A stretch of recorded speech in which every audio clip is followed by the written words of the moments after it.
yung bridge, pero a cappella. Tapos, talagang sabihin natin kay Lord na yung dulot niya sa atin ay, ano yung muna? Dulot mo'y katuwiran. Ano sunod? Kagalahan. At? Shortcut nyo eh. Kalakasan at? O sige. Isa pa. 1, 2, 3. At talagang declare natin to, okay? Magyan natin siya. Prayer natin na talaga, Lord, thank you dahil ikaw yung kasaganaan namin. Ikaw yung kalakasan namin. May katuwiran ka, Panginoon. Amen? Amen po ba? Sige. Sige, sabihin natin. Tulot mo'y katuwiran, kagalakan, kalakasan at kasaganaan. Tulot mo'y katuwiran, kagalakan, kalakasan at kasaganaan. Tulot mo'y katuwiran, kagalakan, kalakasan at kasaganaan. Tulot mo'y katuwiran, kagalakan, minsan pa. Tulot mo'y katuwiran, kagalakan, kalakasan at kasaganaan.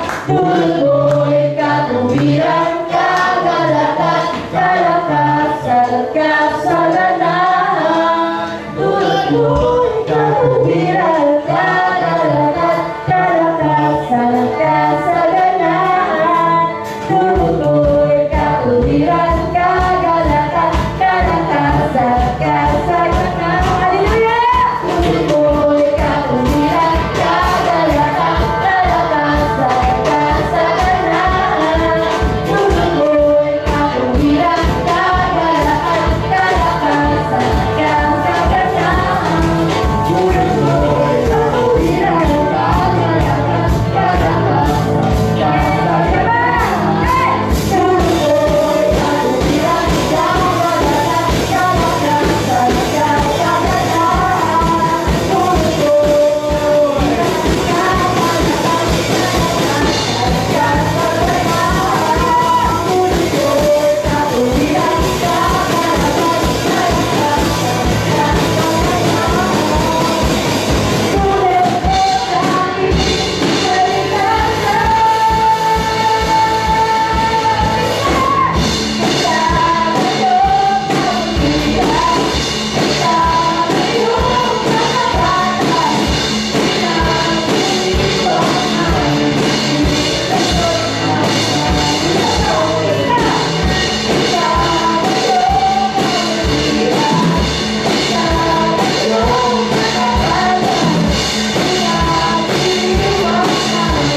at maraming salamat, Panginoon. Jesus. Hallelujah, hallelujah.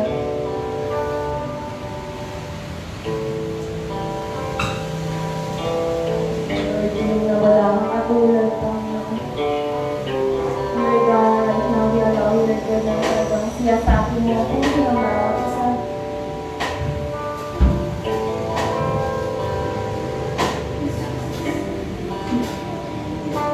Hallelujah, Lord God.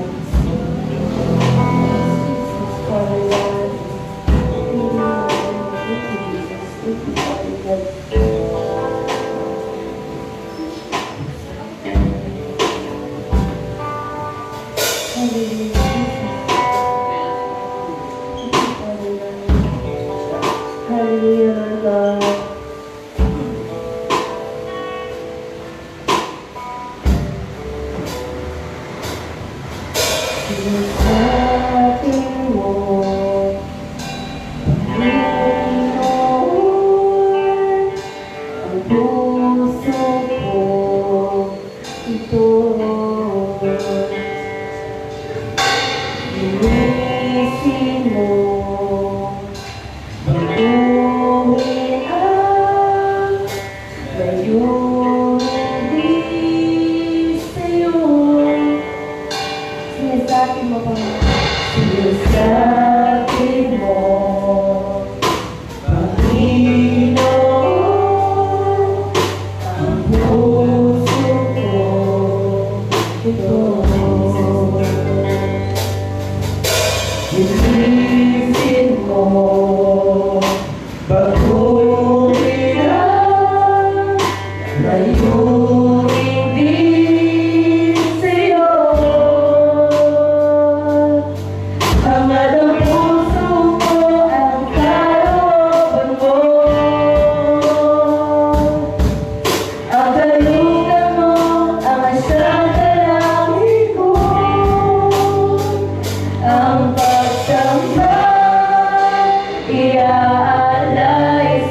ang puso ko ito. Linisin mo, baguhin ang rayong hindi sa'yo. Hangad ang puso ko ay kalooban mo. Ang kalooban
Ayan, good morning din po sa mga nanonood sa atin online.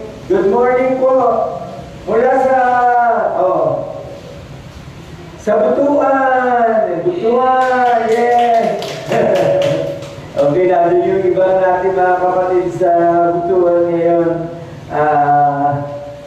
Okay, I pray nanonood na sila. Okay, good morning, good morning. Okay, find your seats. Okay. Ayan, habang nagkakagal sa likod, magandang umaga po sa inyo lahat. Kamusta po ang inyong pumuli ko na ito? Ayan, sa mga nanonood po sa online, ayan, hindi lang sa Butuan, at sa iba-iba pang panig ng daigdig, ng mundo. Amen.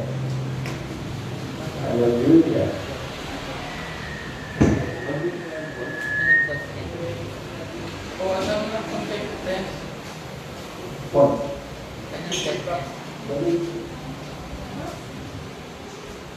Okay. Okay na po ba kayo? Sige, tayo muna tayo. Buksan natin ang ating mga Biblia. Ayan. Sa Mateo.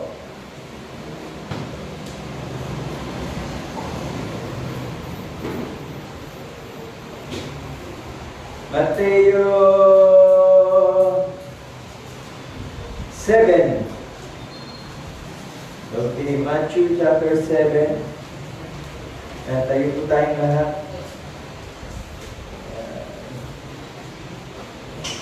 Okay, nandiyan na po kayo. Sabayan niyo ako magbasa ng inyong ng ating pagkain sa araw na ito. At ito po ay alam na ninyo at dalangin ko magkaroon tayo ng fresh revelation o bagong, hindi na pala bago. Okay, a fresh revelation. Okay, galing sa salita ng Diyos. Okay, nandiyan po kayo, Matthew 7, verse 24. Okay, Matthew 7, verse 24 hanggang 27. O, sundan po ninyo ako ha. O, sige, bukas po kayo ng Bible and sundan niyo po ako. Ang sabi po dito, kaya ang bawat nakikinig at nagsasagawa ng mga salita kong ito ay may tutulad sa isang taong matalino na nagtayo ng kanyang bahay na ang pundasyon ay bato. Mula ng malakas, bumaha at binayo ng malakas ng hangin ang bahay na iyon. Ngunit hindi nagiba sapagkat nakatayo iyon sa bato. Ang bawat nakikinig ng aking salita, ngunit hindi naman nagsasagawa ng mga araw na ito ay may tutulad naman sa isang taong mahal na nagtayo na kanyang bahay sa may buhangin. Umulan ng malakas, bumaha at binayo ng malakas na hangin ang bahay. Ito ay bumagsak at lubusang nawasa. Okay. Sa Panginoon 28, sabi po dyan, na mga kay Jesus sa mga tao na kanilang marinig ang mga katuruan nito, sapagkat nagturo siya na may kapangyarihan, hindi tulad ng mga tagapagturo ng kautusan. Mga kapatid, dalangin ko po sa umagang ito, nawa, ganun din yung ma-experience natin. Every Sunday na nag-worship tayo kay Lord, every Sunday na nakikinig tayo ng Word of God, ano sabi doon? After nilang marinig yung teaching ni Jesus, sabi sa verse 28, na mangha kay Jesus sa mga tao ng kanilang narinig, mamarinig ang mga katuruan ito. Nawa, dalangin ko kay Lord, ganun din tayo, ma-amaze tayo, mamangha tayo sa Word ng Lord. Amen?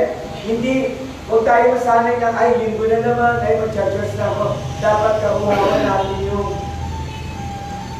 kauhawan natin yung mga salita ng Panginoon na ibibigay niya sa atin. Amen? Kayo ba'y namamangha pa? Na-amaze pa ba kayo sa gawa ni Lord? Amen. Dapat hindi mawala yun, ha? Because the Lord is so amazing. Amen? Amen. Sige, let's pray. Hallelujah, Father, we pray by your grace, Lord God. Cleanse us with your precious blood, our hearts, Lord God. Yung blood mo, Lord God, lagi namin dinideclare. Patawarin mo po kami sa aming mga pagkukulang. Patawarin mo po kami sa aming pagkakamali. Patawarin mo po kami sa aming mga kasalanan. Sinadyaman namin ito o sinasadya sa aming mga kailangan, Panginoon, dalangin ko po, ito'y inaagin namin sa iyong harapan, nagpapakumbaba, patawarin mo po kami, Panginoon. And Father, I pray by your precious blood, Lord God, sabi nga doon sa isa sa declaration namin, Lord God, yung blood mo, Lord God, kung paano kami pinatawag nito, parang hindi kami parang hindi kami nagkasala, Panginoon. Kaya maraming salamat. And I pray, Lord God, sa umagang ito, Lord, ganun din yung maging puso namin, mamangha kami sa marinig namin sa iyo, Panginoon. Although ilang beses na namin ito napag-aralan, ilang beses na namin ito narinig, pero Father, I pray, ilagay mo sa puso namin yung aming pagkamangha, Panginoon, sa iyong mga salita, sa iyong karunungan, Panginoon. And Lord, bali yung mga nakikinig sa amin online, nanonood sa amin online, galing man sila kalayo, Panginoon, alam ko, Lord God, walang malayo sa iyo, sila ay abot mo ng iyong mga salita. I speak blessing to them, Lord God, that your grace, your mercy, your knowledge and wisdom be upon them, kung paano namin dito nararanasan din, Panginoon. Maraming salamat po, Lord. We honor your word, we honor you as our Lord and Savior, Lord God.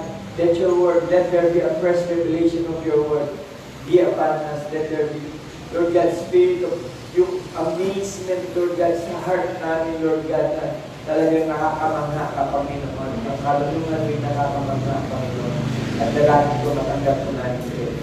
Minsan pa, sa pangalan ko ng Panginoong Jesus. Amen. Amen. Amen. Natin balik ko sa pula. Okay, thank you po. Ayan. Maraming salamat. Okay. Praise God. Handa na po ba kayo? Okay. Dala niyo po ba ang inyong mga notebook? Ang inyong mga ballpen? Ang inyong mga Bible? Okay. Okay lang po yung mag-take note sa cellphone, pero huwag yun na busan yung data nyo, ha? Okay. Nakaka-store ko yung messenger, no? Okay. Sige po, mga kapatid, palagi na natin itong napag-aaralan, itong Mateo 7 na to, yung hangad daw, tsaka yung marunong. Yung marunong ay nagtayo ng bahay sa bato. Yung mangmang ay nagtayo ng bahay sa buhangin. So, tanggalin natin yung kaisipan na, alam ko na yan, hindi po. Tanggalin natin sa ating kaisipan yun, and let's pray kay Lord na, Lord, that there be a fresh revelation ng word mo. Amen? Amen. Napakaganda nito. Okay. Yan, ang title ng pagsasaluhan natin ay House. Ayan, hindi ako makita ng mga nasa kaliwa. Atras ako. Ganun muna lang. House of the Rock. Nakikita niyo po ba yung picture? Nang tagal ko hinahanap niya. Okay. Picture pa lang. Okay, busog na. Tingnan niyo po yung bahay kung saan nakatayo. Hindi lang sa bato, talagang solid rock na. At ang nakaka-amaze dyan, pag tinignan niyo yung paligid, para sa picture kasi, makikita mo, yung paligid niya gubat, kaya may nakatayong isang kastilyo, ay meron pa sa likod niya, yun yung nakaka-amaze. Paano nila nagawa yun? So, ibig sabihin, isang uri ng karunungan na magbubulay dyan, hindi siya basta itinayo. So, ibig sabihin, na nagtatayo pala ng bahay, hindi ka basta nagtatayo, pinag-iisipan mo, mabuti, amen? Oo, pambira. Nung tinitingnan yung picture na amaze ako, Lord, tapos yung kastilyo niya, hindi po ginawa kahapon. Ginawa na 100 taon na ang nakalipas. Okay, mga lumang kastilyo sa Europe na pag tinignan mo, wala pa namang helicopter ng araw, wala pang mga crane ng araw. Ewan ko kung paano nila i-crane yung gamit na yan, paano nila tayo. At hindi ka mas, Joey, hindi ka naman pwede magsimento na ipapatong mo lang yung hollow block sa bato, no? Ay, bato naman ito, papatong mo lang ito, di ba? Hindi, di ba? Didrilan mo, babalinahan mo, kasi dapat may bahay yun na nakatayo, para matayo mo. Wow, grabe, nakaka-amaze. House on the rock. Rock na yung kinayuan, solid na yun, and yung knowledge, grabe. Okay, sige, pagkaralan natin. Balikan po natin yung talata, House on the rock. Sabi po dyan, ang bawat nakikinig at nagsasagawa ng mga salita kong ito ay may tutulad sa isang taong matalino na nagtayo ng kanyang bahay na ang pundasyon ay bato. Oh, welcome po. Yan. Welcome. Okay. Good morning. Okay. O, nabasa ninyo? Kaya ang bawat nakikinig at nagsasagawa ng mga salita kung ito ay may tutulad sa isang taong matalino na nagtayo ng kanyang bahay na ang pundasyon ay bato. Hindi lamang basta nasa ibabaw ng bato, kundi yung pundasyon ay bato. Umulan ng malakas, bumaha at binayo ng malakas na hangin ang bahay na yun, ngunit hindi nagiba sapagkat nakatayo yun sa bato. Ang bawat nakikinig ng aking salita, ngunit hindi naman nagsasagawa ng mga ito ay may tutulad naman sa isang taong hangal na nagtayo ng kanyang bahay sa buhanginan. Umulan ng malakas, bumaha at binayo ng malakas na hangin ang bahay. Ito ay bumagsak at lubusang, ano lang nangyari? Lubusang nawasa. Okay. So, merong magandang katanungan. Merong magandang katanungan sa talatang ito. Siyempre, pag binasa mo ang Word of God, di ba, parang nag-devotion ka, magkakaroon ka ng reflection. So, ito yung magandang itanong mo, kapatid, sa talatang ito. Okay. Slide. Yan. Saan mo itinatayo ang iyong bahay? Paano mo i-apply ito ngayon sa buhay mo? Saan mo itinatayo ang iyong bahay? Di ba sabi sa nabasa natin, yung matalino, tinayo, ang pundasyon niya ay bato. Yung mangmang, itinayo sa buhanginan. Tayo, tinatanong naman tayo ngayon, saan mo itinatayo ang iyong bahay? O mga kapatid, yun yung literal, ha? Okay, spiritually speaking, saan mo itinatayo ang buhay spiritual mo? Saan mo itinatayo ang iyong bahay spiritual? So, pwede natin gawin, di ba? Spiritual speaking. Saan mo itinatayo ang iyong bahay? Pag-aralan natin mabuti, saan natin itinatayo ang ating bahay. Alam niyo po, nakabasa po ako ng isang article sa Australia yun eh. Alam ko hindi ako nagkakamali. Sa Australia, alam niyo po yung bahay nila, may extension ng parang business something, merong warehouse or something. Alam niyo po nakakita na sila ng langgam, yung malalaking langgam na gagaling sa lupa. Alam niyo po, tinalo nila yung bahay, pina-renovate yung tagiliran ng bahay, pinahukay, pinaano. Bakit? Kasi daw yung langgam, kapag daw nagkatayo ng bahay sa ilalim, nagkakaroon ng space. Pag nagkaroon ng space, siyempre yung bahay, space sa ilalim, pag lumindot o something pabagsak yun. Langgam lang yun, ha? So, ibig sabihin, yung taong nagtayo ng bahay na yung matalino, kahit yung langgam, hindi niya pinalagpas kasi inaalala niya, baka bumagsak yung bahay ko. Nag-gets po ninyo? Ang galing, sabi ko, wow, sana kung ganito lahat no? Sa atin nga meron na nga siwag, natutuwa pa tayo ang laki ng butas. Parang gano'n no? Sabi nila, grabe. Tapos yung anay o yung something gano'n, halos minsan na may nakabasa akong article hindi ko alam sa Pilipinas kasi sa labas ko yung nabasa. Grabe, halos ipa-demolish na nila yung bahay, ipa-renovate, wag lang silang magkaroon ng, yung disgrasya. Ang tingin nila. Okay, so, yun yung tanong sa atin sa pagbubulay natin sa umaga nito, saan mo tinatayo ang iyong bahay? Okay, church, meron akong good news sa'yo. Meron pang isang magandang tanong. Eto na. Ganito na ha. Itinayo mo na nga yung bahay mo, ang pundasyon bato. Okay, nandyan na. Pastor, bato na yung pundasyon. Bato na lahat. Ito ang tanong ngayon.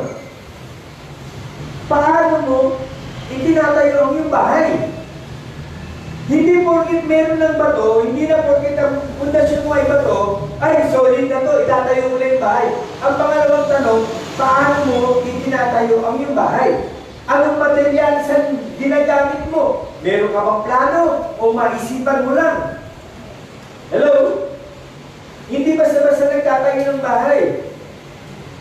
Okay, naalala ko yung bahay natin sa Mulo Natuwa ako dun Nung nilalagyan ko yung second floor na, may lumapit sa akin, sabi niya, Pastor, paano mo ginagawa? Anong gagawin mo sa bahay mo? Bakit ganito? Bakit ganyan? Nagtataka sila sa yung in-station ako ng pataas kasi yung bubong, nandun pa rin. Ang hindi niya alam, bago ko yung nilagay, may plano yun. Naka-design yun. Yung pwesto ng hagdanan, yung naka-drawing yun. Kasi mahilig din ako drawing. Hindi ko po siya basta inilagay. Pinagplanuhan po yun. Kaya nung kinakabit namin, akala ko parang wala lang, yung giniba ko na yung unang bubong, inilipat ko, oh, ganun pala yun. Okay? Ngayon, pangalawa, siyempre, anong materyales ang gagamitin mo? Baka mamaya, nagpagawa ka ng bahay, ang ganda-ganda ng bahay, tapos yung materialis mo naman, substandard, delikado pa rin. Okay? Delikado pa rin. Kaya, ang dami mong iisipin, ang dami mong pagpaplanuhan, paano natin itinatayo ang ating bahay. Amen? Hallelujah. Okay. Basa. Ayon sa magandahang loob ng Diyos sa akin, inilagay ko ang pundasyon tulad ng isang mahusay na tagapagtayo. Sabi ko sa English, like a master builder. Master builder. Okay, mahusay na tagapagtayo. Iba naman na nagpapatuloy sa pagtatayo ng gusali. Ngunit dapat maging, ano yan? Maingat ang bawat nagtatayo.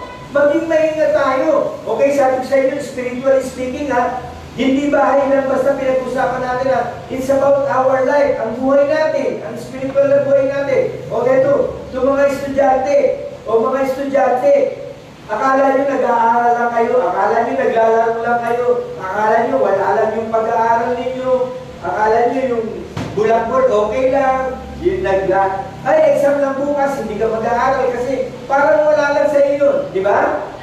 Pero hindi mo alam, yung ginagawa mo ngayon, nagtatayo ka ng pundasyon sa future mo.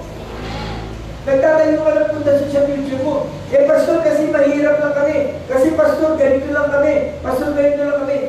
Hindi po ganun ang story ng buhay natin. Hindi po akit pinanganak ka mahirap, mamamatay ka ng mahirap. Amen? Kaya ka nag-aaral ngayon kasi naglalagay ka ng pundasyon, ikaw ay nagiging maingat na tagapagtayo. Bakit? Kasi meron kang future. Hello? Diba? Meron kang future. Sino ba hindi naghahanap ng magandang buhay? O dapat, mga Colombians to, dapat nga naghahanap tayo ng magandang buhay. Why? Kasi yung pangarap din ng magulang natin eh. Diba lagi nyo naririnig yun? Anak, yung hirap ko, dalangin ko sa Panginoon. Huwag mo maranasan yung hirap namin. Okay? Kaya lang, hindi sila dapat nagtatayo para sa atin. Dapat tayo ang nagtatayo ng para sa atin. Amen? Amen. Hallelujah. Okay. May nagtatayo na gumagamit ng ginto, pila o mahalagang bato. O sa atin naman, meron gumagamit sa bahay ng bakal, may gumagamit ng kahoy, may gumagamit ng coco-lumber. Bumili ng yero para mabubungan yung bahay, bumili ng yero na second hand. Yung pag tinutang mo, lulusot ka na. Okay? Hallelujah. So, ano yung ginagamit mo sa bahay? Paano tinatayo ang bahay mo? Pastor, basta madala yan. Okay, very good. So, nagpaplano ka na maganda. Okay? May o mahalaga ba ito? At mayroon naman gumagamit ng kahoy, damo o dayami. Yun ang problema. Yung iba, dayami na lang. So talagang, hallelujah. Kaya lang, ano sabi sa verse 13? O basa lahat. Basahin natin verse 13. 1, 2, go.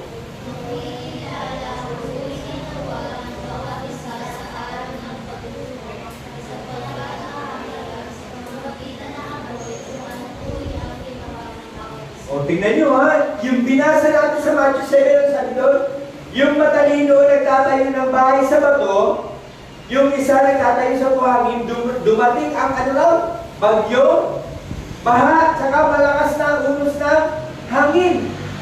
Nagiba, tama? Ito, ano sabi sa verse na ito? Sa araw ng pag-uukom, hindi sa pamamagitan ng tubig, hindi sa baha, hindi sa bagyo, sa pamamagitan ng apoy. Kaya nga dapat ingatan natin yung pagtatayo ng bahay natin, mga kapatid. Grabe. At lalo sa lalong, ano sabi ni Jesus sa uling panahon, ay, hindi na gugulawin ang mundo sa pamamagitan ng tubig, sa pamamagitan ng apoy na. So, paano kung ang bahay mo ano? Dayami. Eh, ang dayami, ano yan? Matalsikan lang ng, hindi, baga nga lang eh. Tapos mahangin, ay, automatic yun, sunog yun. O tingnan nyo sa US, Indonesia, saan pa? Yung sa mga lugar na ang gaganda ng bahay, tapos malapit saan yan? Sa mga, hindi gubat, o parang gubat. Tingnan nyo, pagkaroon ng wildfire. Wildfire, wala naman nagsunog. Hindi lang ang init ng araw. Tama? So, paano yan? Kaya nga, ang sabi sa Bible, hindi lang saan mo itinatayo ang iyong bahay. Paano mo itinatayo ang iyong bahay. Amen. Kaya hindi ito bahay na literal, ha? Pastor, di ko maintindihan preaching, wala pa naman kami bahay. Hindi, spiritual na ito. Binibuild natin, ha? Nawala. Okay. Praise. Meron. Tapos nawala.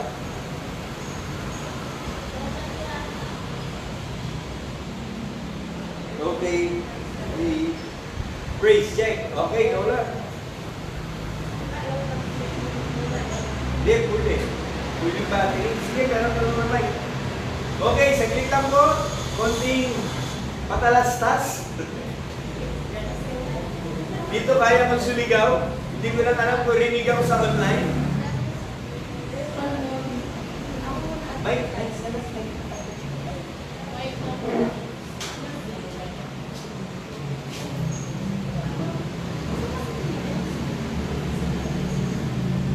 Full naman siya.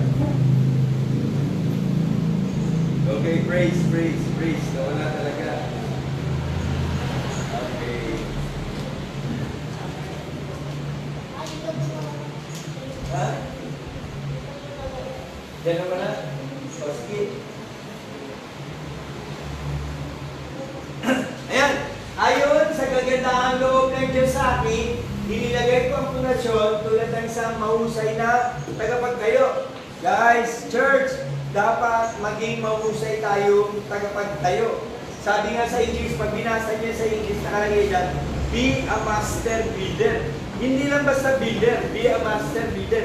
Pag master builder, pag nagtatayo ka, syempre, ang unang ginagawa niya, kahit wala man lang drawing, may plano yan. Pero mas maganda talaga may drawing no? Meron kang sinusundan papaano yung bahay mo, yung sukat mo. Alam niyo po, nung matutunan ko magsukat-sukat, kaya pala sinusukat yung bahay, example, yung dingding mo, bakit mo siya sinusukat? Kasi ang size ng plywood, 4x8 na.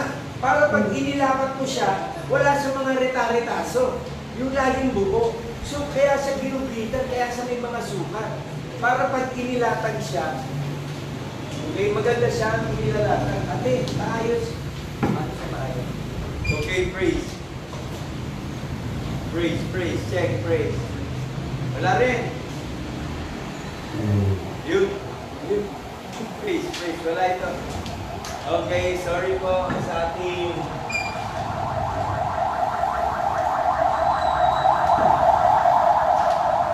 okay, praise. Yan. Okay. Tingnan mo, Rez, kung rinig sa online para ano. Okay. O, nag-gets po ninyo? Nasusunod po ninyo? Tagalog naman, di ba? Okay, so, maging maingat tayo, tagapagtayo. Maging maingat tayo, tagapagtayo. O, dalawa yan. Isang mahusay na tagapagtayo at maging maingat ang bawat nagtatayo. Hindi ka lang mahusay, maingat ka pa rin. Amen. Hallelujah. Okay.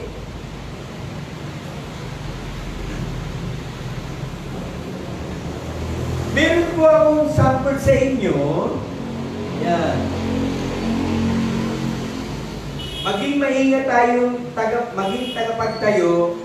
Tumingin tayo ng sample sa Bible. Meron pong istorya sa Biblia na dalawang tahanan, papaano siya itinayo. Pag-aaralan po natin ito mga kapatid, napakaganda ng istorya na ito. Nung una ko itong mapag-aralan, at nung una ko itong marinig, at nung akin itong pinag-aralan, grabe yung revelation ng Lord sa akin. Okay? Tumingin tayo ng dalawang tao o dalawang hari o dalawang paano niya naitayo ang kanilang bahay. Okay? Tingnan niyo po itong verse. Okay. Sabi po dyan, there was a long war between the house of Saul and the house of David. David grew steadily stronger while the house of Saul grew weaker and weaker to the point of being powerless. Okay, tahanan ang pinag-uusapan natin, di ba? Maging maingat tayo na tagapagtayo ng bahay. Sabi dito, there was a long war. Take note, mahabang away, mahabang bigmaan. Saan?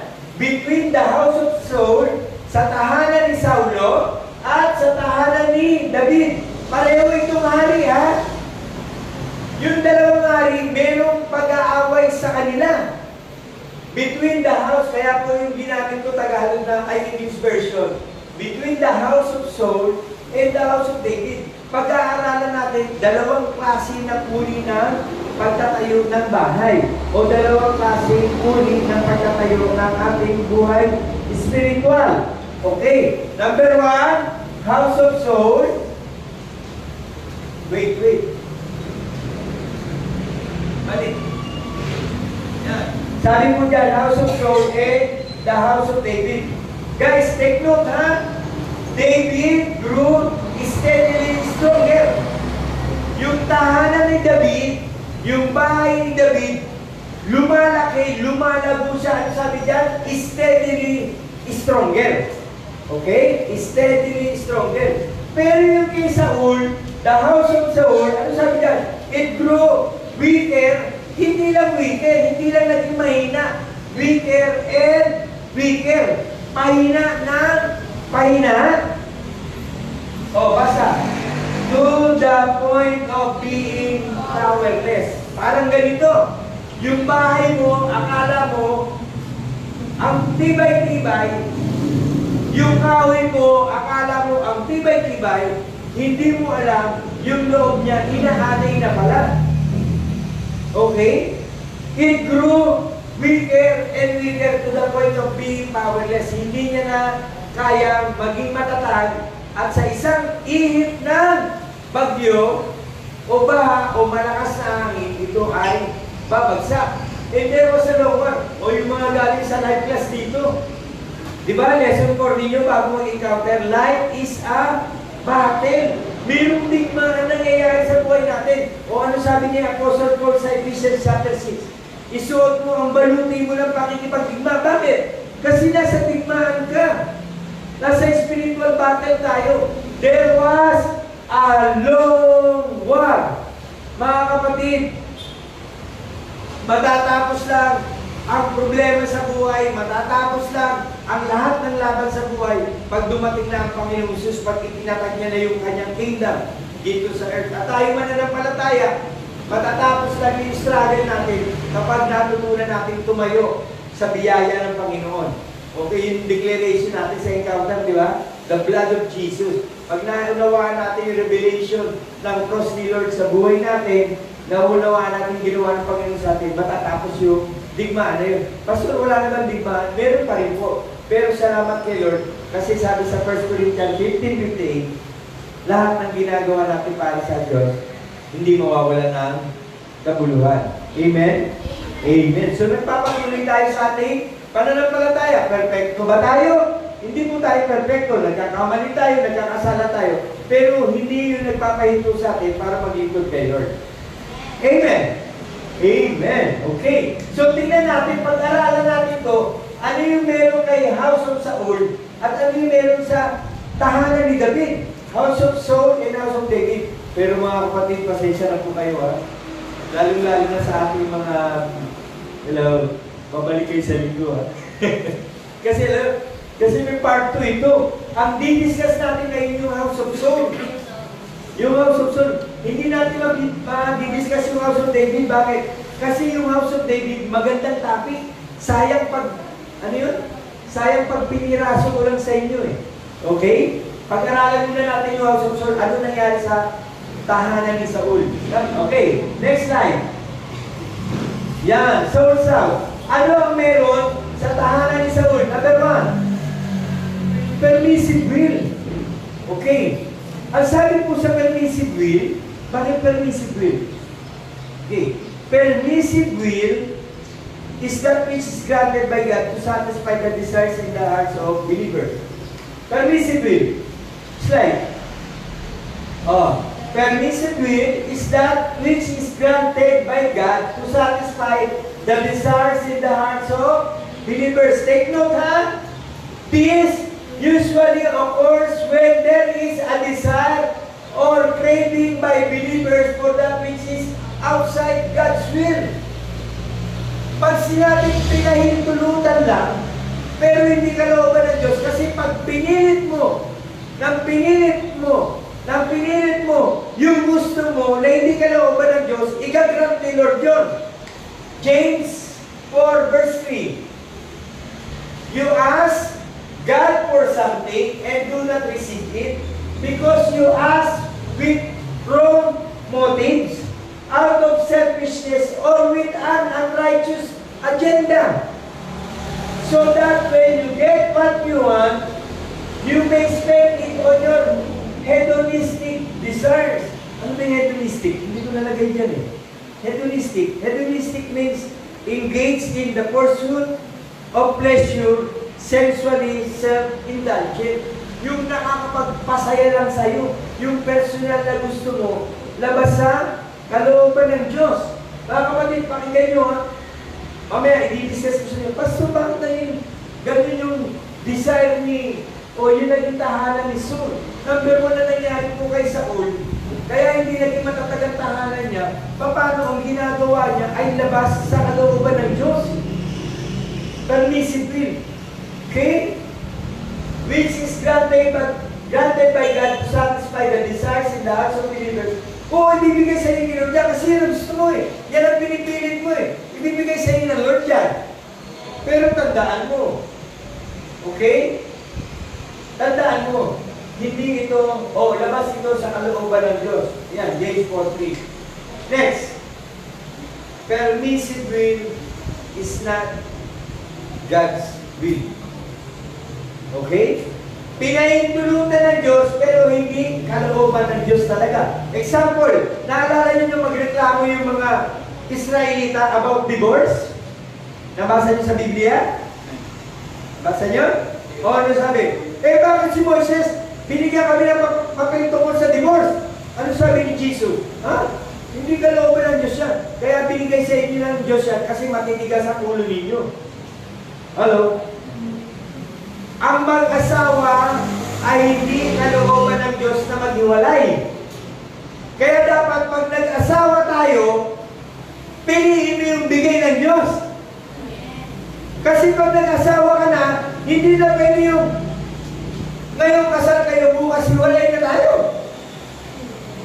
Hello? Kaya yung iba, tingnan yung ginagawa ng ano ngayon. Tingnan yung ginagawa ng world ngayon.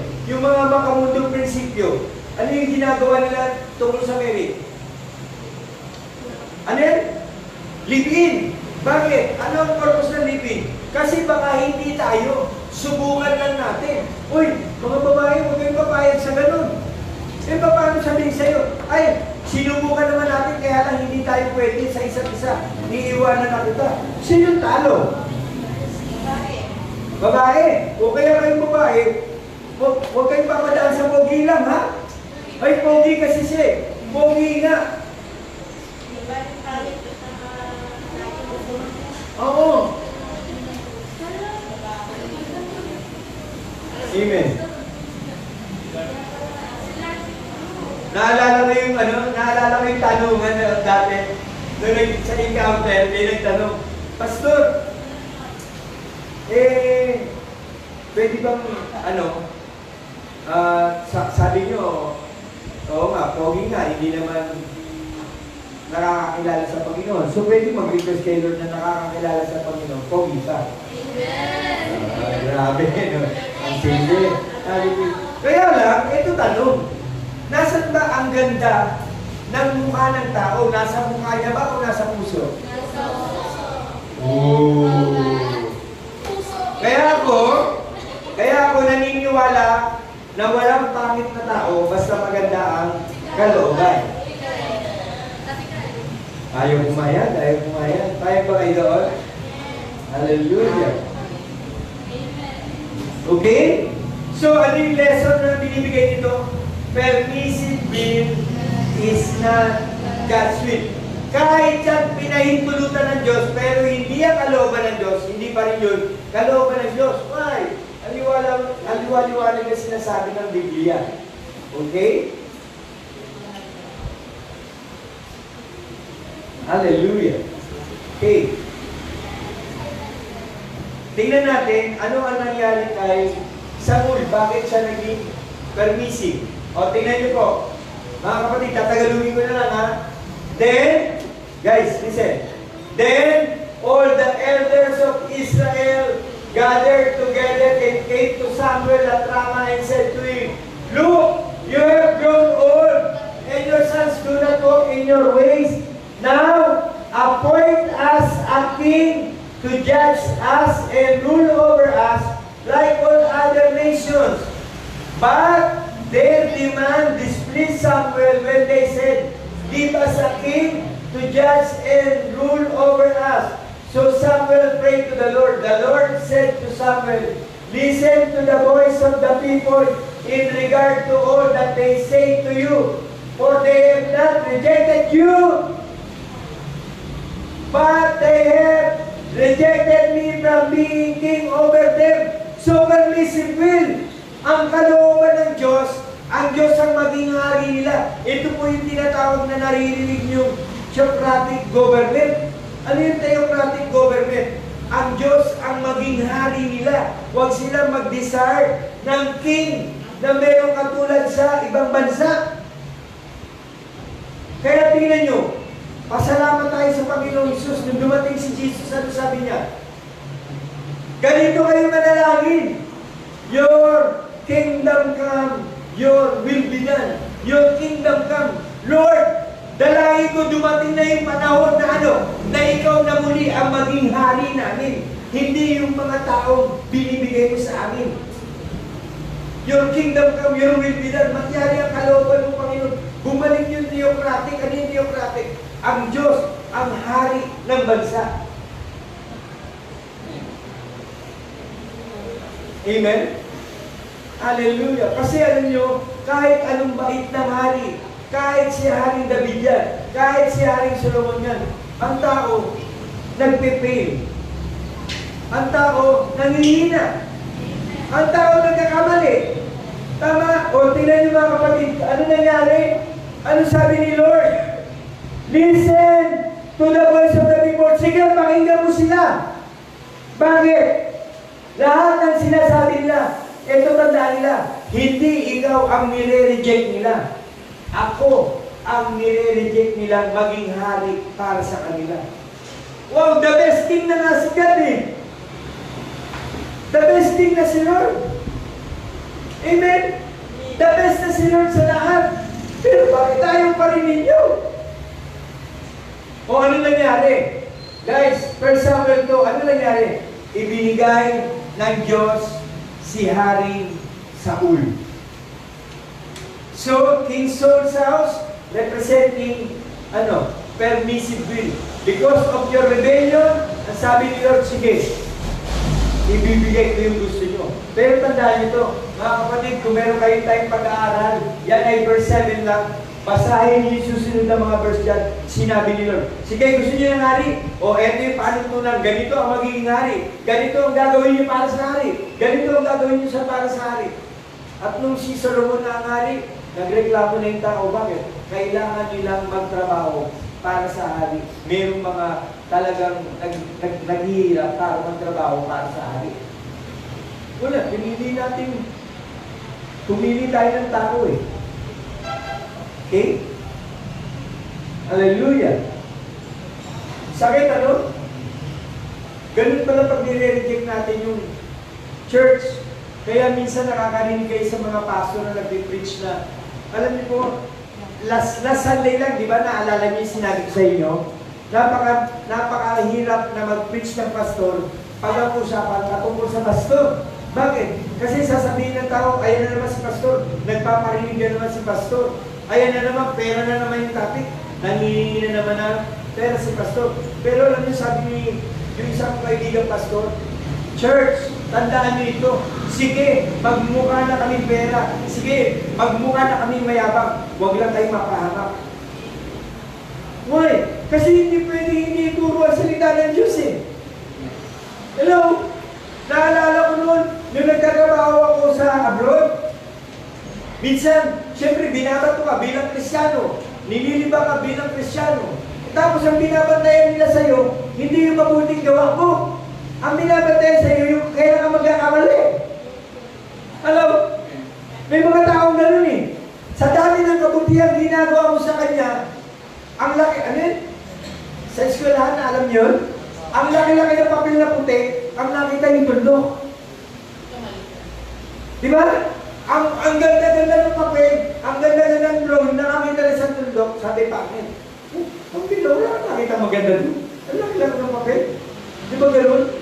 Alam niyo, kinumpront ako. Sabi niya, ikaw ganito ka, ikaw ganito, bakit ganyan ginagawa mo? Ano ko, I find courage sa word ng Lord. Sabi ko sa kanya, bro, kahit kailan, alam kong magkakamali ako at alam ko nagkakamali ako. Pero kahit kailan, wala akong maling itinuro sa'yo. So, masakit ba yung tinuturo ko? May mga time, alam niyo ba may mga time yung tinuturo ko nga sa'yo, ako unang tinatamaan eh. Hello? Hindi ko naman sinasabing, anghel ako o banal ako na hindi nagkakamali. Kaya lang, hindi mo pwedeng hindi ibigay ang salita ng Diyos. Amen? Kailangan natin marinig ang salita ng Panginoon. Kaya nga sa yung pastor, ay mga sa leader, tingnan nyo. Hey, sa leaders, where are you? Kasi iba. Kita nyo, sa cell group, sino na nagbabago? Cell member? Hindi po. Yung leader. Di ba ang kukulit ng cell member? Yung tinatakasan ka minsan, tinataguan ka, di ba? Ini-invite mo mag-cell group, ayaw. Okay, sasabihin, may sakit siya, pero nagsasakit-sakitan lang. Oh. May pupuntahan, pero walang pupuntahan, walang sa pera, wala tayong pupuntahan. Amen? O, tingnan nyo, kaninong pasensya unang nababago? Sa member, sa leader? Okay? So, tingnan nito. Grabe, nireject nila si Lord bilang king. Ano pa ba hanapin mo sa Diyos? Saan ka ba makakakita ng Diyos na wala kayong pagkain, magpapaulan ng tinapay? Hello? Wala kayong mainom. Pinalo yung bato, may tubig na lumabas. Tapos nagreklamo sa tinapay, ano sabi ni Lord? Ayaw nyo na tinapay, sige, karni naman. Nagpadala ng maraming ipon. Saan makakakita ng Diyos na ganyan? Tapos, papatayin ka ng away, hahabulin ka ng away, bubuksan sa iyo yung dagat. Para makatawid ka lang. Grabe no. Grabe no. Grabe si Lord. Pero nangyari, nireject pa rin. Hallelujah. Okay. Sige, meron pang isa. Pero magkaroon pa rito. Number 2. Soul house. Ano pa meron sa kanya? It's dishonor. Mga kapatid, pag-aralan natin yung malalim ng dishonor. To honor means bigyan ng galang. To dishonor means huwag igalang. Kaya lang, meron masakit na salita. Kapag hindi ka marunong gumalang, ikaw ay sige. Huwag yung walang paggalang. Mababaw yun eh. Kapag ikaw ay hindi marunong gumalang, ikaw ay suwail. Ikaw ay suwail. O, ano pa? Yung magandang salita, yung alam nyo.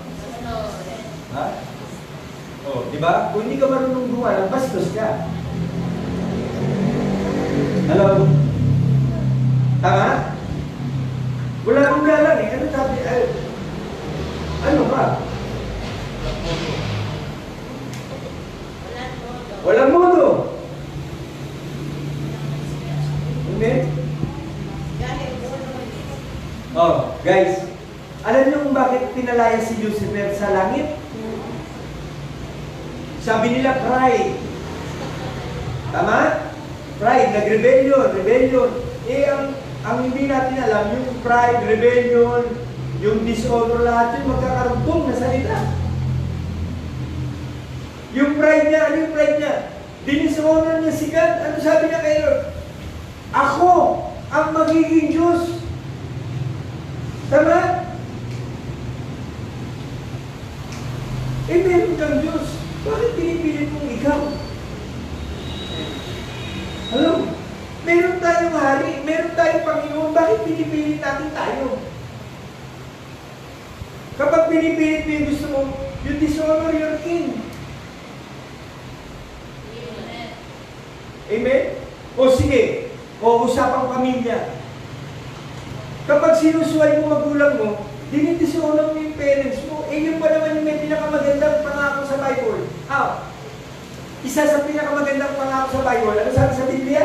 Efeso? Honor your parents. Bakit? Kasi ito ay may karugtong na biyaya. Ano yun? Long life. Mahabang buhay. Kung minamahal mo ang iyong magulang, lumalago, lumalawak yung buhay mo. Kapag dinidishonor mo yung parents mo, iiksi ang buhay mo. Bakit? Once na mag-asawa ka na at magkaroon ka ng anak, lahat ng ginagawa mo sa magulang mo, babalik lahat sa iyo. Hello? Babalik lahat. Nagpapasalamat ako kay Lord, nakakilala ako sa Panginoon. Nagpapasalamat ako kay Lord, nakakilala ako sa Panginoon. Why? Kasi natakot din ako nung araw eh. Dinishonor ko parents ko. Nilayasan ko magulang ko. Isang beses, muntik na ako makapagsuntukan sa tatay ko. Lasing siya, bangag ako. Grabe. Pero salamat kay Lord, nakakilala ko sa Panginoon. O naputol yung sumpa. O tingnan nyo, yung mga anak ko ngayon. So, ibig sabihin, binless ako ng Lord. Okay? Nakakilala sila sa Panginoon. So, nakapagtayo ako ng godly family. Amen. Hallelujah. Meron pa lang Tagalog. Tingnan natin sa Tagalog. Sinabi ni Samuel, akala mo ba higit na magugustuhan ni Yahweh ang handog at hain kaysa sa pagsunod sa Kanya? Guys, pakinggan nyo mabuti mas mabuti ang pagsunod kay Yahweh kaysa paghahandog at ang pakikinig ay higit sa haing taba ng tupa. Ang pagsuway sa Kanya ay kasinsama ng ano daw?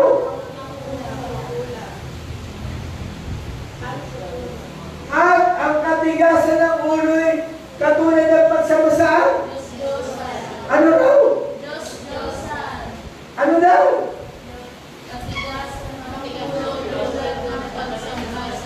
Grabe! Ito na. Sapagkat itinakbil mo ang salita ni Yahweh, itatakbil ka rin niya bilang hari. So ito nangyari sa tahanan ni Saul. Pinilit din ang mga tao yung gusto niya, binigay ng Diyos. But permissible is not God's will. Tama? Pangalawa, by dishonoring God. Dinishonor niya si Lord. Church. O kaya kung nilagay 1 Samuel 15 lang, uy, pag nasa bahay kayo, pag-aralan niyo rito mga teaching, ha? Basahin niyo yung buong verse. Tingnan niyo po ba, ito ay tungkol sa paghahandog. O, basahin, okay na kayo sa Tagalog, titignan natin sa English at tingnan niyo yung word.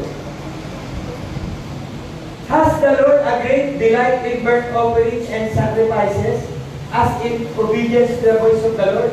Behold, to obey is better than sacrifice. O tagline yan, ha? To obey is better than sacrifice. And to heed, pakikinig, is better than the fat of ram.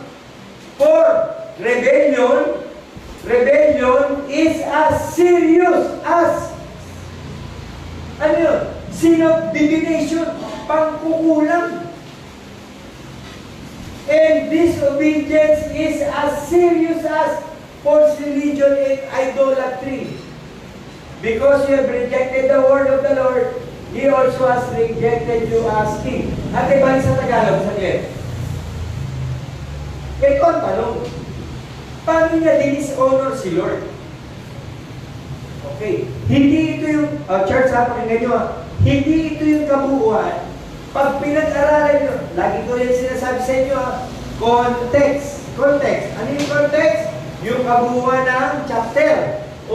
Nagbasa ko sa inyo 22 hanggang 23. So, ibig sabihin mayroong verse 1 hanggang verse 21. Tapos yung 23, may karugtong pa yan. 24 na baba. Context, basahin yung context.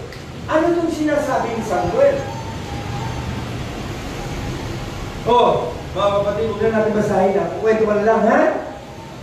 Ang sabi ni Lord, lahat ng masasamsam nyo galing sa pakikigbagera ninyo, lahat yun ay i-offer mo kay Lord. I-burn offering nyo, ibig sabihin iahandog mo sa Panginoon sa pamamagitan ng pagsunog. Yun ay handog kay Yahweh. Kaso, yung pumunta doon si Saul, nakita niya, uy, maganda ito, uy, maganda ito, uy, maganda ito. Huwag natin niyang patayin. Bakit? Ihandog natin kay Yahweh. Maganda ba? Maganda sa pakinig? Maganda sa pakinig. Bakit? Iahandog kay Yahweh. Lord, tataya ako ng loto. Pag nanalo ko, bibigay ko naman sa iyo, Panginoon. Lord, ano bang mga sugal meron? Lord, ano yung madaling sugal sa ending, sabo, video camera? Lord, basta tumama lang ako rito. Basta ibibigay ko sa iyo. Kaya sabi ni Lord, no, obedience is better than sacrifice. Hindi ko kailangan ng handog mo, sabi ng Panginoon. Ang mahalaga yung iniuutos ko sa iyo. Lahat ng handog, alam mo yung ibig sabihin, paano pumasok ng dishonor? Kasi, church, ganito yun. Galing kayo sa gera, nanalo kayo sa gera. Yan po yung istorya. Sabi ni Lord, lahat ng napanalunan nyo sa gera, lahat ng masasasam nyo, wala kayong kukunin kahit isa. Lahat ng i-offer nyo kay Lord. Kaya sabi niyo yung Saul, wow, maganda to, pwede natin offering kay Lord. Di ba ang ganda ng motive? Kaya permissible eh. Ang ganda ng motive, di ba? Kaya lang sabi ni Lord, hindi open nyo. Alam nyo bakit? Ipinapakita ng Diyos kay Haring Saul na kung wala ang Diyos, hindi sila mananalo. Kaya pinapa-offer lahat ni Lord sa kanya yung masasamsam doon para ipakita kay Haring Saul na kaya kayo nanalo sa digmaan ay dahil sa Diyos. Hello? Ito na. Bakit kayo nagtatides and offering? Idadali ko lang to. Ito ay tungkol sa paghahandog, ha? Di ba ang liwanag? Akala mo ba higit na magugustuhan ni Yahweh ang handog at ayon kaysa sa pagsunod sa Kanya? Hindi ito about offering. Hindi ito yung malaki ang ihahandog mo. It is about honor. Honor. Na kaya kayo nanalo sa gera, i-acknowledge mo si God, i-honor mo si Lord, na kung wala siya, wala kayong magagawa. Na kung wala siya, hindi kayo magtatagumpay sa buhay. Amen. Tingnan niyo po, ito ay tungkol sa paghahandog, tama? Context, tama? Ang pagsunod kay Yahweh ay higit kaysa paghahandog. Tama? So, it's about offering. Ang offering pala, guys, ang offering pala, ang tithes mo pala, is about honoring God. Kaya ka nagbibigay ng ikapo, kaya ka nagbibigay ng offering, kaya ka nagbibigay ng first fruit, kaya ka nagbibigay ng seed. Bakit? Kasi lahat ng ito ay is to honor God. Para igalang mo ang Diyos. Igalang mo ang Diyos na kung wala siya, wala tayo. Tingnan nyo nangyari kay Satanas, kay Lucifer. Dinishonor niya agad. Kinlame siya ang Diyos. Ano nangyari? Pinalaya siya sa paraiso. At ang masaklap, nadamay pa yung iba. 3/4 of angels ang sabi sa Bible. 1/4, 3/4. Ang dami na sama. Grabe. O, tingnan niyo ito ha. Ate verse. Honor. Honor. Honor the Lord with your possessions and with the first fruits of your increase. So your barns will be filled with plenty and your barns will overflow with new wine. Honor the Lord with your possession. Lahat ng meron ako ay sa Diyos. Kaya hindi ako natatakot mawalan. Bakit? Lahat ng meron ako ay kay Lord. Kung mawawalan yun, ang Diyos din na magpupuno noon. Hallelujah! Kaya nga lahat ino-open natin kay Lord. Tingnan nyo, binless si Kuya Jello ng kotse. Binigay niya raw sa akin. Tama ba yan? Oh, ano muna namin ginawa? Pinag-pray namin siya, in-open namin siya kay Lord. Lord, this is for your glory. Para sa iyo ito, Panginoon. Why? Kasi ino-honor ko si Lord dahil siya lahat ng pinagmumulan ng aming kayamanan. Ano man ang meron ako, lahat pagkaari ng Panginoon. Kaya huwag ka matakot mawalan. Bakit? Kasi hindi sa iyo yan eh. Kay Lord yan. Hindi ka na natakot mag-tithes. Hindi ka na natakot mag-offering. Bakit? Alam mo sa Panginoon yun eh. Kaya pag hindi mo yung binigay, sinidishonor mo si Lord. Hello? Oh, di ba? Hindi mo ang pera ng simbahan, di ba? Ginagawa natin yung tithes and offering natin is to honor the Lord. Kaya ano yan? Pinapaalalahanan ng Panginoon, o kapatid, baka meron kang pangako kay Lord, baka may covenant ka kay Lord, baka may pinangako ka sa church, baka may pinangako ka sa tao. Tutuparin mo yun, bakit? It is about honoring God.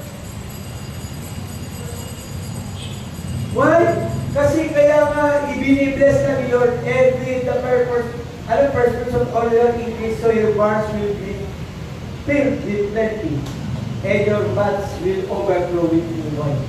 Grabe. Kapag ino-honor mo si Lord, hindi ka mawawalan. Amen. Hallelujah. Nauubusan man, pero lagi nare-replenish. Hallelujah.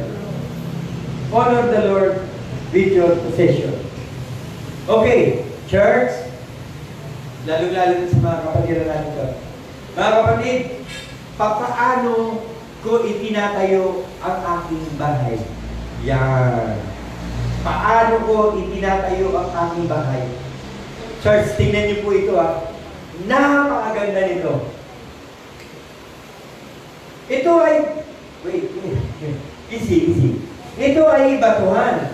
Tama, ang sabi ni Lord, ang bahay yung pundasyon, bato.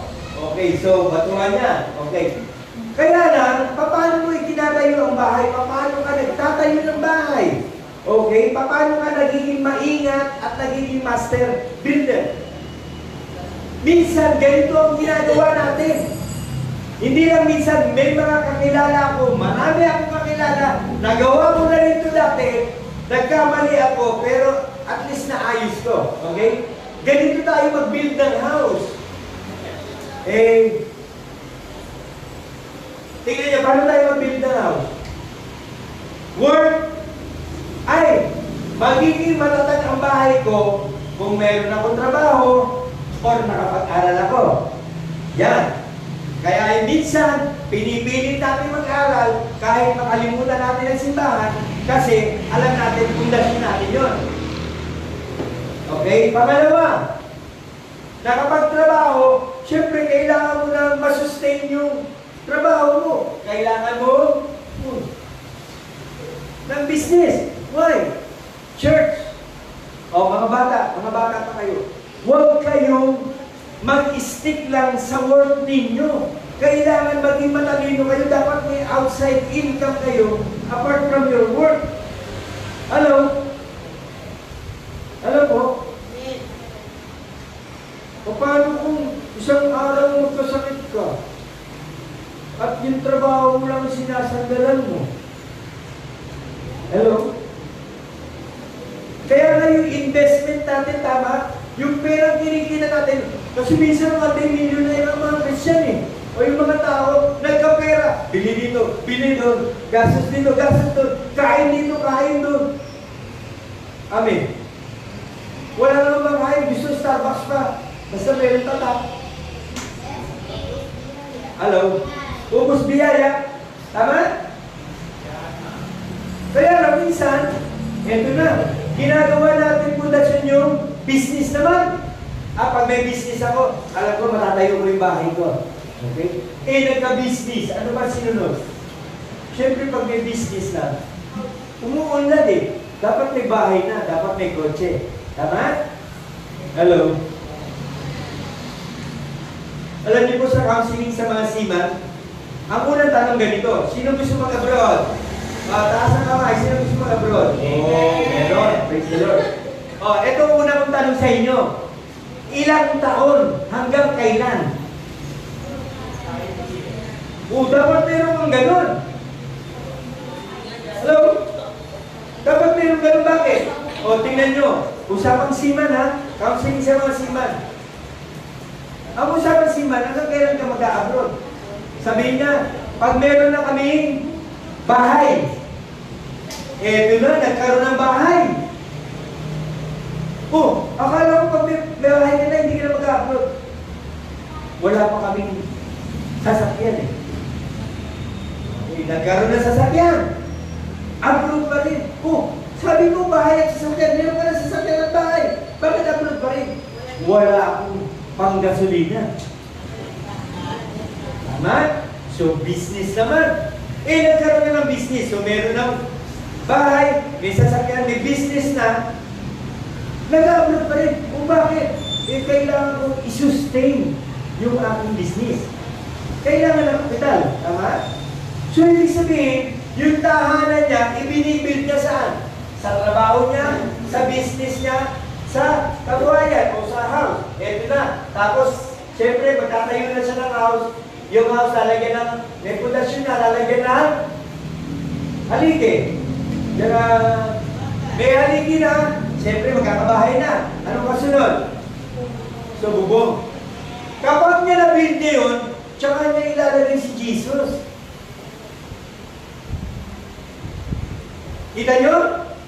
Dahil sa work, Pastor, pasensya ka na hindi ako makakapagsimba kasi may trabaho ako. Bakit? Kay Pastor ka ba nagsisimba? Pastor, pasensya na. Yung business ko, hindi ko maiwanan. Pastor, pasensya na hindi ako makapag-church. Bakit? Kasi may inaayos ako. Yung bahay namin, yung ganito, yung ganito. So, ang pundasyon ng pananampalataya natin nasa tatlo. Tingnan niyo mga kapatid, ano sabi sa Matthew 7? Matthew 7 tayo simula, di ba? Yung nagtatayo sa buhanginan, dumating ang bagyo, dumating ang baha, dumating ang malakas na hangin. Balik. Dumating ang bagyo, nawalan trabaho. Sakit eh. Nung nawala ng trabaho, syempre wala pang maintain sa business. Bumaha. Gusto mo, sige ka. Sila. Okay, bumaha. Ayaw naman. Lumubog. Binaha yung business eh. Tama? Parang yung pure gold sa, pure gold ba yun? FRC, RFC. RFC yung sa Imus. Ha? Hindi lotus yung lotus. Yung ano na ngayon? Yung sa inchik na ngayon? FRC. FRC. Tingnan ninyo. Diba? Yung stock nila sa baba, bumaha sa Imus. Bumara yung bahay na inaano dun sa ilog. Lahat ng tubig tapos sa kanila. Wala, ubos. Patay si business. Tinapon dyan sa ano. Hindi ang hari dati, yung wala pang kasada maayos siya. Ala, ang bigla ng tagulog. Grabe. Ay, di daw lahat. Okay, sorry po. Kunti lang, no? Oh, yung kapitbahay lang, nandun yung mga kapitbahay. Eh, hindi naman sila yung dilata eh. Nasira lang yung label eh. Hoy, eto na. Pagdating ng bahay mo, sabi, bumugay yung malakas na hangin. Tingnan ko na. Wala ka ng bundasyon. Saan ang haligi mo? Haligi. Wala na. Hindi dalawa. Bumagsak yung haligi. Wala ng bundasyon eh. Ano mangyayari sa bubong? Sabi niya, ay, salamat, Pastor. Sabi na si Jesus, hindi. Wala kang bundasyon eh. Paano may matitira sa'yo? Ano nangyari? Wala na. Saan ka tatayo ulit? Hello?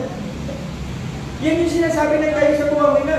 Pag yan sunod-sunod yung bagyo, ano yun? Baha? Unos? Eh, Pastor, wala na.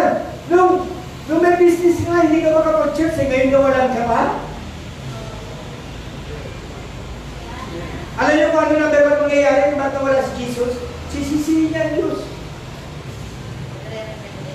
Bakit ganun, Panginoon? Hindi mo naman pwede sabihin kayo, Lord, hindi na ako nakapag-church eh. Tatanggalin mo lahat sa akin? Sino sinisi? Oh, ito ngayon. Ano tawag doon? You dishonor God. Hello? Paano magtayo ng bahay ang isang master builder? Paano magtayo ng bahay ang isang Kristiyano? Okay. Christian. Yun. Ang pundasyon ko, si Jesus. Hindi yung trabaho, hindi yung business, hindi yung bahay, hindi yung kotse. Si Jesus ang pundasyon ko. Bakit? Kapag pundasyon ko si Jesus, magkakaroon ako ng trabaho. Tama? Kapag si Jesus ang pundasyon ko, magkakaroon ako ng... Kapag si Jesus ang pundasyon ko, hindi problema ang... Amen? At kapag dahil si Jesus, kaya ko na magtayo ng haligi. Kaya ko na magtayo ng... Si Jesus na nga yung pundasyon eh. Oh, eto guys, pakinggan nyo ha. Pakinggan nyo. Matthew 7, balik. Matthew 7. Dumating ang bagyo. Bumaha ng malalim. Umiip ang malakas na hangin. Tanay lahat. At nung ngayon, pati. Grabe naman. Hallelujah. Easy. Grabe, hindi na baha, no? Tanggal ka agad eh. So, sige na, tanggalin mo na. Okay, natanggal. Tapos, nawala ng haligi, bumagsak ang bubog. Guys, good news. Mawala man yung lahat, huwag lang mawala yung pundasyon ko, kaya ko kaya ko magtayo ulit. Bakit? Hindi na mawala ang Panginoon sa akin. Magkamali man ako, mawala man lang sa akin, kaya ko magtayo ulit. Bakit? Kasi yung pundasyon ko hindi nawawala. Ano sabi ni Pablo kanina? Maging magaling kang tagapagtayo ng bahay. Ang palulukan sino? Si Jesucristo. Bakit? Bagyuin ka man, bahayin ka man, mawasak yung bahay mo, dahil meron kang Diyos, nandiyan ang Panginoon, kaya ko magtayo ulit. Kaya ko magtayo ulit. Kaya ko magtayo ulit yung business. Kaya ko rin magtayo ng bahay. Bakit? Hanggat nandiyan si Lord. Amen. O, bubog na lang. Amen? O, gusto nyo ulitin natin. Bumaha, bumagyo ulit. O, isa pa. Balikan nyo sa isa. Yung unang slide. Yan. O. Pumunta na si Jesus. Bumagyo. Nawala na. Tama? O, pangalawang bagyo na yan. Ha? Ilang bagyo gusto nyo? 10? O. Hanggang nandyan yung pundasyon ko. Kaya ko uli magtayo na? Kaya ko uli magtayo na? Kaya ko uli magtayo na? Kaya ko uli magtayo na? Kaya ko uli magtayo na? O, isa pang bagyo. Gusto nyo? Okay na? Kanina kaya nag-iba, kaya nawala si Jesus. Bakit? Ginawa mo pundasyon yung isa. Hello? Ano sabi sa Bible? Huwag na huwag kang magtatayo ng pundasyon na gawa sa lupa. Huwag kang mag-iimbok ng kayamanan dito sa lupa. Bakit? Maraming kalawang. Mag-iimbok ka ng kayamanan sa langit. Bakit? Kasi doon hindi nasisira yun. Amen. Kung masira man lahat ng temporary na yan, hanggang nandiyan si Lord, kaya kong mag-build ulit. Amen? Diba? O kaya sa Sunday, huwag kayong mawala, pag-aaralan natin yung David's house. Grabe yung David's house. O eto, Saul pa lang, ang pangit nangyari, diba? Pero buti na lang, meron tayong Jesus. Amen? Amen. Hallelujah. Okay? So, house on the rock.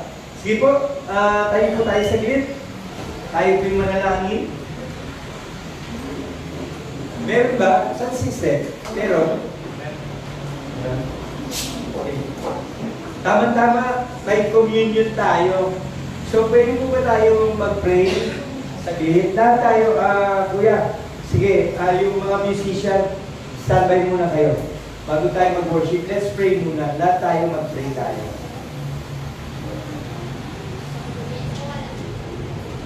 Yung kumikot na po. Okay. Sige po mga kapatid, pwede po ba kayong maanyayahan na ilagay natin ang ating mga kamay sa ating mga puso?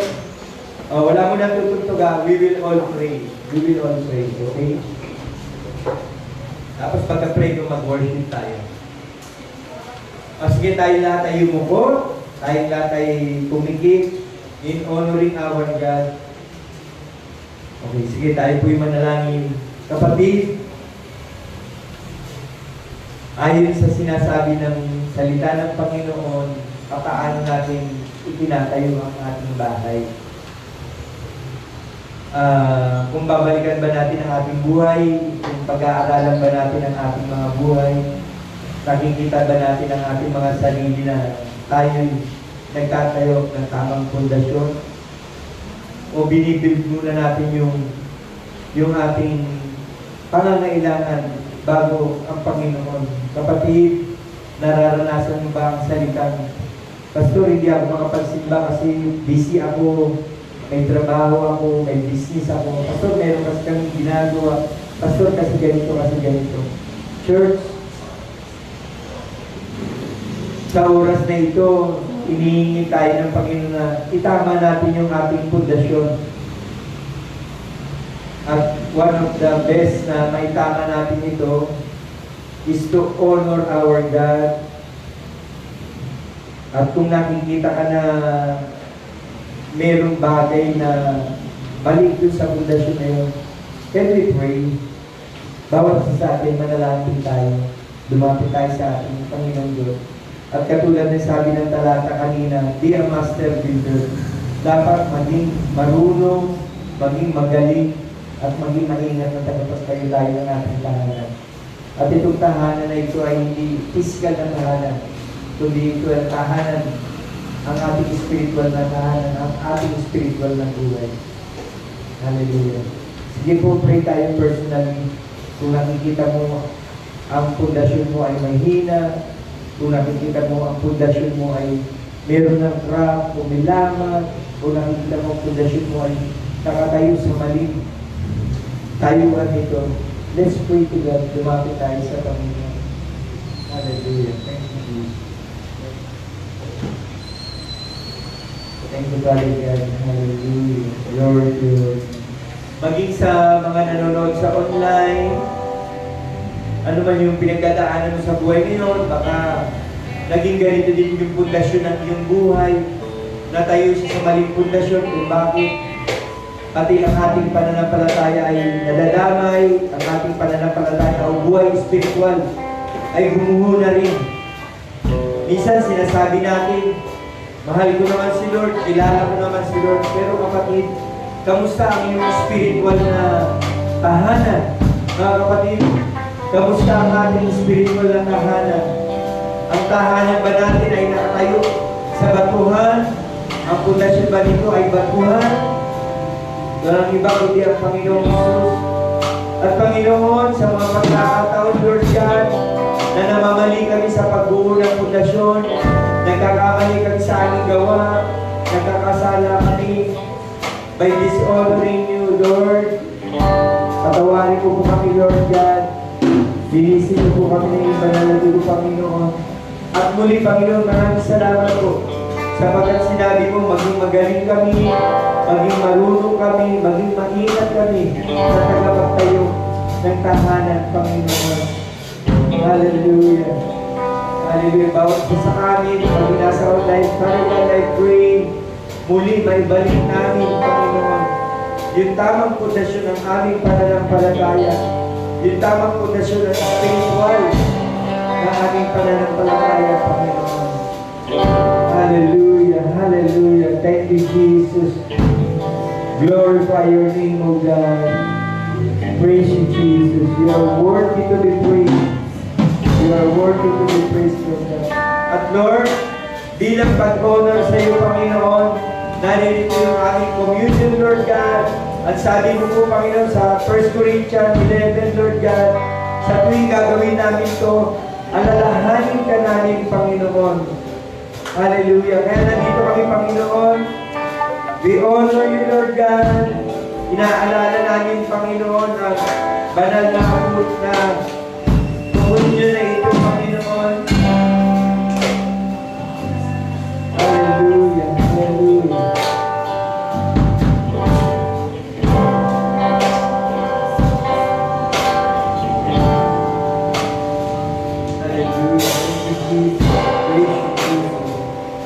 Thank you, Jesus. Glorify your name, Lord God. Panginoon, minsan pa, naririto kami sa iyong harapan, Panginoon. Pinagtitibay ang iyong pangako, ang iyong sipan sa pamamagitan ng communion na ito. Lord, inaalala ka namin, Panginoon. Inaalala ka namin sa aming pagtatayo ng aming tahanan, Panginoon. Hallelujah. Mga kapatid, ito ang katuruan pinanggap ko sa Panginoon at ibinibigay ko naman sa inyo. Noong gabi siya pinagkanulo, ang Panginoon Jesus ay dumampot ng tinapay, nagpasalamat at pinagtira-tira sa iyo ng sinabi, ito ang aking katawan na inahandog para sa inyo. Gawin ninyo ito bilang pag-aalala sa akin. At matapos magkapunan, dumampot din siya ng kopa at sinabi, ang kopang ito ang bagong tipan ng Diyos na pinagtibay ng kanyang dugo at tuwing iinom tayo dito, gawin natin ito bilang pag-aalala sa kanya. Father God, minsan pa naririto Panginoon kami sa iyong harapan. Ang tipan ng communion na ito, niyahandog namin para sa iyong Panginoon.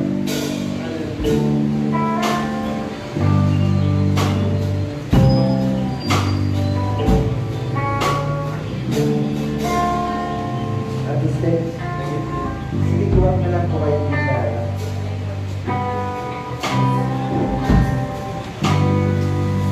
Hallelujah.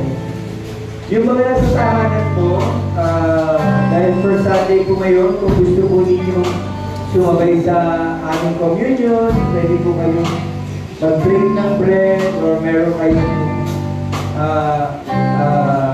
juice dyan or something na magpapaalala para sa tipan ng Panginoon sa atin. Pwede po kayong sumabay. Or kaya sa second service po, meron po mamaya para makapag-prepare po kayo.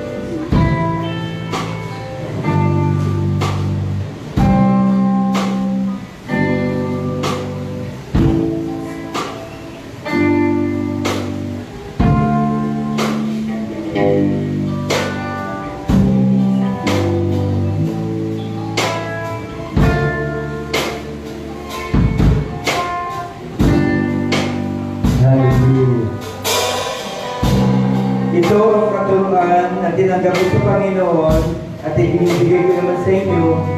Noong gabi siya pinagkanulo, ang Panginoong Jesus ay dumampot ng tinapay, nagpasalamat at pinagpila-pila sa iyo ng sinabi, ito ang aking katawan na inihati para sa iyo.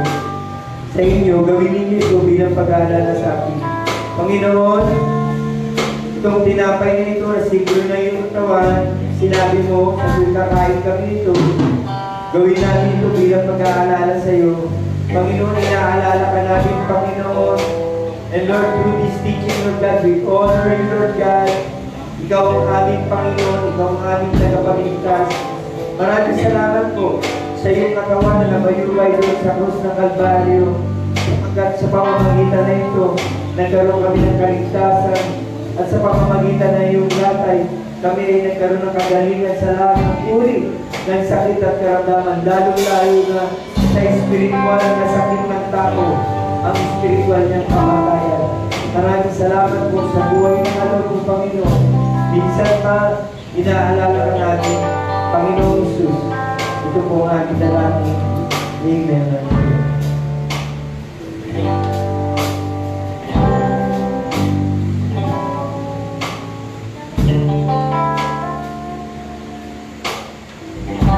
At matapos kumain ng tinapay, sinampot niya ang saro at sinabi, ang sarong ito ang bagong tipan ng Diyos na pinagtibay ng aking dugo. Tuwing iinumin niyo ito, gawin ninyo ito bilang pag-aalala sa akin. Sapagkat tuwing kakain kayo ng tinapay na ito, at iinom sa sarong ito, ipinapahayag ninyo ang kamatayan ng Panginoon hanggang sa kanyang muling pagkalito. Panginoon, maraming salamat po sa iyong banal na dugo na nabubulod sa krus ng Kalbaryo. Maraming salamat po sa iyong banal na dugo sapagkat sa iyong dugo, Panginoon, tinubos mo kami sa kamatayan. Ang iyong dugo, Panginoon, na naging pinakamatinang na handog sa Diyos Ama upang mapalaya kami sa kamatayan, upang mapalaya kami sa kasalanan. Panginoon, maraming salamat po. Minsan pa, inaangkin po namin ang kagalingan sa pamamagitan ng banal na dugo. Inaangkin po namin ang kaligtasan sa pamamagitan ng banal na dugo. Inaangkin po namin ang buhay na walang hanggan sa pamamagitan ng banal na dugo. Maraming salamat po, Panginoon Jesus. Ito po ang aming dalangin. Amen. Amen.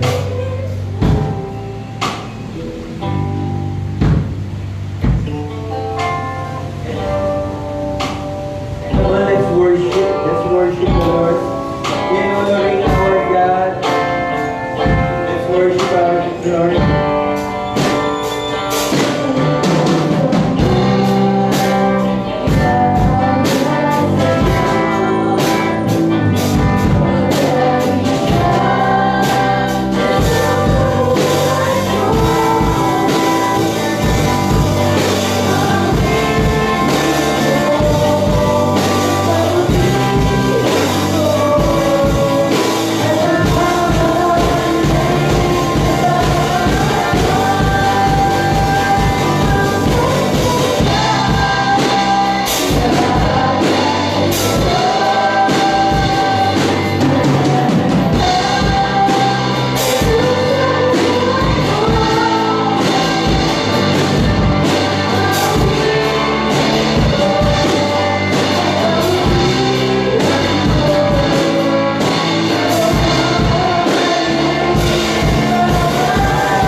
Magaling ka sa buhay namin, Panginoon.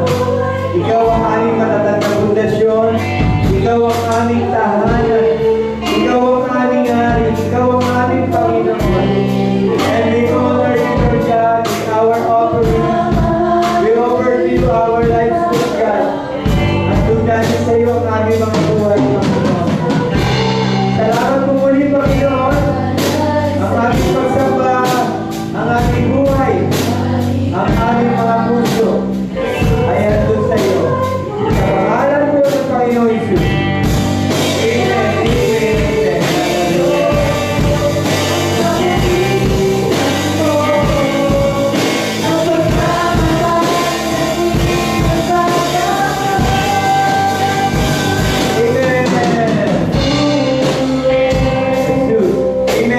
Church, bago po tayo mag-iwalay,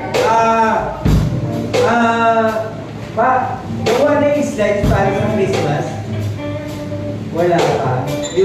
Okay, mga kapatid, ang Christmas party natin ay December 17. So, hindi pa nagawa pala yung video. Baka next week, maglalabas po kami ng film para sa ating Christmas party. Meron po yung mga yung pag-preparation natin, bawat isa sa atin. Okay? Tapos po, meron tayong start-up ngayon. Mamayang hapon, meron tayong live class at SOL1. Okay, yung ating Destiny Training. Okay, church? God bless you po. God bless.